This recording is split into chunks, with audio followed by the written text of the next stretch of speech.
Right now I'm using my mom's computer to record this, and she doesn't take too kindly to anyone using her webcam. Despite this, I decided to go ahead and run with it, because I believe that if you have something that can be used, you must use it. Plus, I'm not inclined to comply with censorship. Now that I've got that off my chest, let's get started. Today I'm going to talk about satire, its effects on pop culture, and how I feel about it. Now I know what you're thinking, or not. Who the hell does he think he is, talking about such a broad and important concept? He's not important or broad. His opinions don't matter.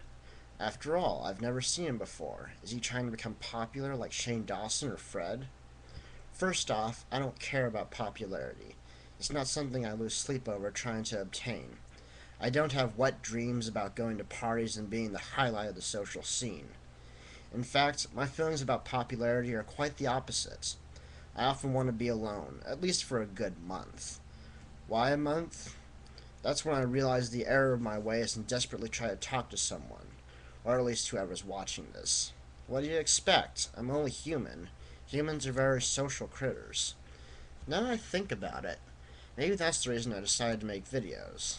But I'm digressing.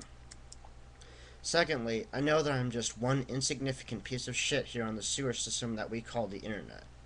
So saying that I'm unimportant infers that you are more important than me. After all, to be believed, we have some leverage among our audience.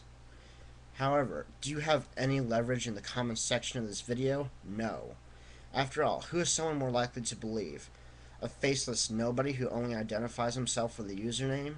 Or a nobody with a webcam who dares to expose himself to the world's criticism? The truth is, we are both single pieces of shit in a river of shit. Sure, you might be a bigger piece of shit than me, but we are all just flowing down our collective pipes that all lead to one of two places: the sewage treatment plant or the ocean, depending on where and when we enter the sewer. Now that that's out of the way, let's get on with it. What is satire? First, let's get something clear. I am reading from a script. Are you surprised? I hope not. If you have watched any of my videos, you may be able to tell that I read from a script in almost every one of them. That's because I often can't devise what words to use in a speech unless I have written them down and read from them. I told you this because I wanted to prepare you for the definition that I copied and pasted from dictionary.com, so I wouldn't have to waste time going to the webpage and back to my script, which goes as follows. 1. The use of irony, sarcasm, ridicule, or the like in exposing, denouncing, or deriding vice, folly, etc.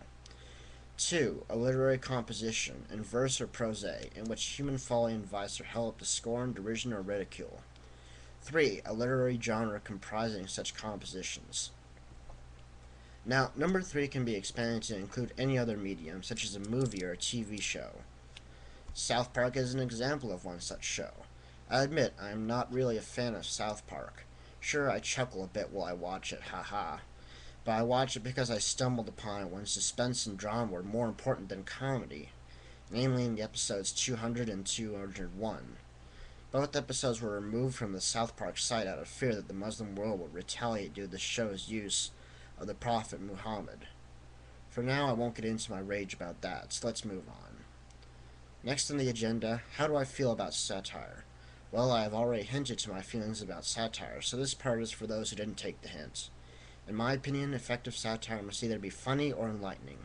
If it isn't, it should not be called satire. It should be called drivel.